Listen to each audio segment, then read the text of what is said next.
La Confédération des États du Sahel informe l'opinion qu'un aéronef appartenant à l'armée de l'air de la République fédérale du Nigeria de type C-130 a été contraint de se poser ce jour, 8 décembre 2025, à Bobo-Dioulasso, au Burkina Faso, à la suite d'une situation d'urgence en vol, alors qu'il évoluait dans l'espace aérien burkinabé.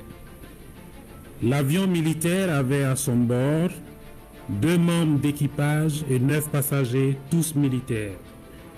Une enquête a été immédiatement ouverte par les services compétents burkinabés et a permis de mettre en évidence l'absence d'autorisation de survol du territoire burkinabé par cet appareil militaire. Que sait-on précisément de l'incident impliquant l'aéronef militaire nigérien contraint d'atterrir à Bobo-Dioulasso au Burkina Faso? Ce qui est factuel, ce qu'il y a comme fait qui est indiscutable dans cette affaire, c'est qu'il y a un avion militaire, un C-130 qui a atterri au niveau de l'aéroport de Bobo-Dioulasso à l'ouest du Burkina Faso. C'est clair, c'est net. Pourquoi les interprétations ne sont pas les mêmes du côté de l'AIS et du côté du Nigeria? Ce qui est constant également, c'est que malgré des déclarations extrêmement fortes, il y avait 11 personnes dans l'avion. Ces personnes ont été entendues. Ces personnes ont été libérées. Sont-ils des militaires? Oui, bon, on dit 2 membres d'équipage. Est-ce qu'ils sont militaires ou pas? Parfois, on ne le précise pas, mais les 9 autres sont des militaires. C'est clair, c'est net. Ils ont été entendus. Un responsable du Burkina a dit sur une chaîne internationale qu'ils ont été mis hors de cause et qu'ils ont été libérés. Mais en principe, où est le scandale en ce moment? Qu'est-ce qui constitue exactement une intrusion aérienne ou pas? En fait, au niveau de nos pays, autant il y a des frontières terrestres, autant il y a des frontières aériennes. Mais bon, il n'y a pas maritime également. Voilà, mais il n'y a pas de poste frontière quand même dans les airs. Cela veut dire que à travers la SECNA, pour ce qui nous concerne, et une collaboration, quand un avion décolle, il a un itinéraire. Quand tu dois survoler un pays, tu dois avoir une autorisation. Ce n'est même pas une question d'atterrissage, tu dois avoir l'autorisation de survoler un pays. Un pays peut décider que quelque part, je ne veux pas qu'on survole parce qu'il y a des choses là-bas que le pays ne veut pas qu'on voit, etc. Donc il y a une réglementation en la matière. Mais dans cette réglementation, il y a une exception.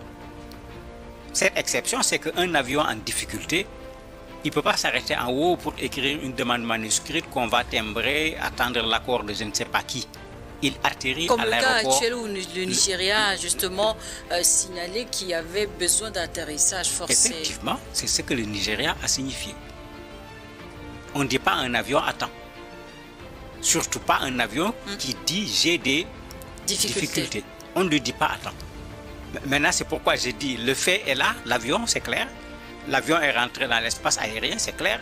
L'avion a atterri sur le sol du Burkina, c'est clair. Mais pourquoi? Quand on regarde bien, le contexte joue là-dessus. Tout le monde connaît la position du Nigeria par rapport à l'AIS de façon générale. L'AIS est là, c'est une réalité. La CEDEAO est là, c'est une réalité. Depuis. Mais il faut qu'on accepte d'habiter ensemble dans le même espace. Parce que géographiquement là, aucun de ces pays ne va se lever et puis partir. On n'a pas le choix. Et ça se fera. Moi, c'est ce que j'ai dit tout le temps. Ça se fera. Je ne sais pas quand.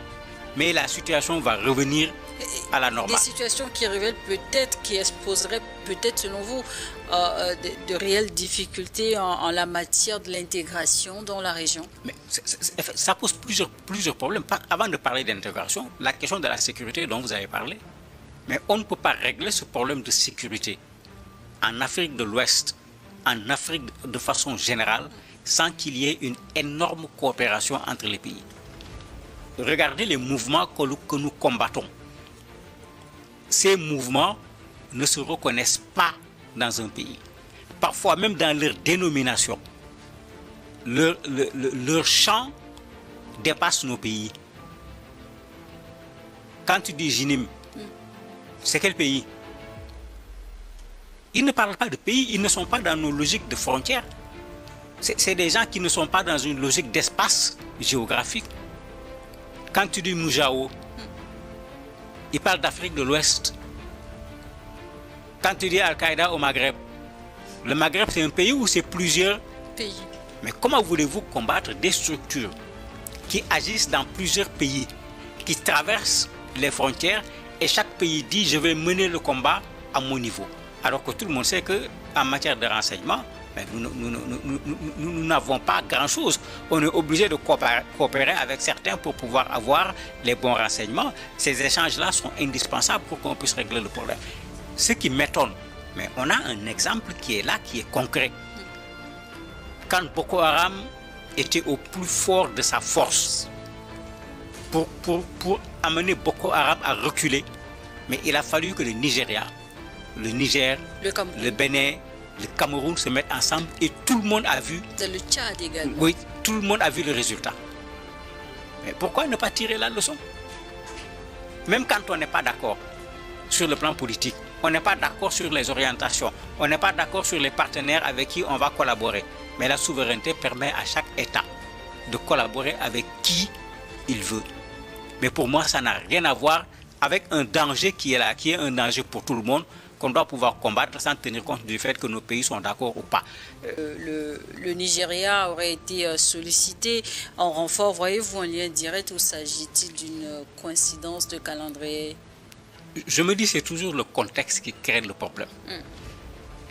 Quand vous regardez d'un point de vue géographique la carte, comment un avion qui quitte le Nigeria pour aller au Bénin, qui est frontalier avec le Nigeria, va se retrouver au Burkina.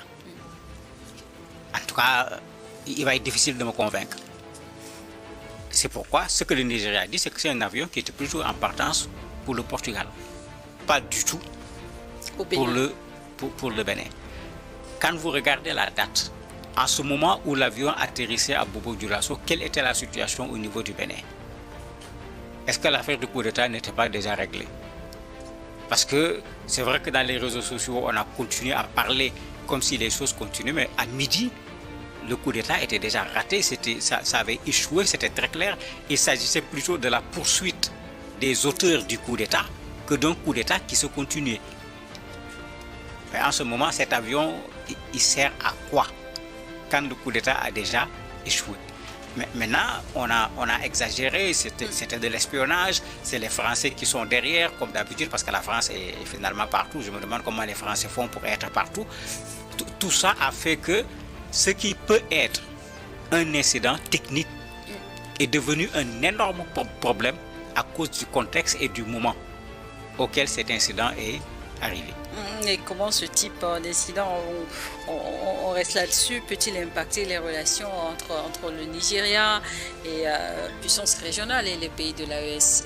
Des relations déjà très fragiles. Pour le moment, je me dis, il n'y aura pas grand-chose. On a libéré l'équipage, on a libéré les passagers.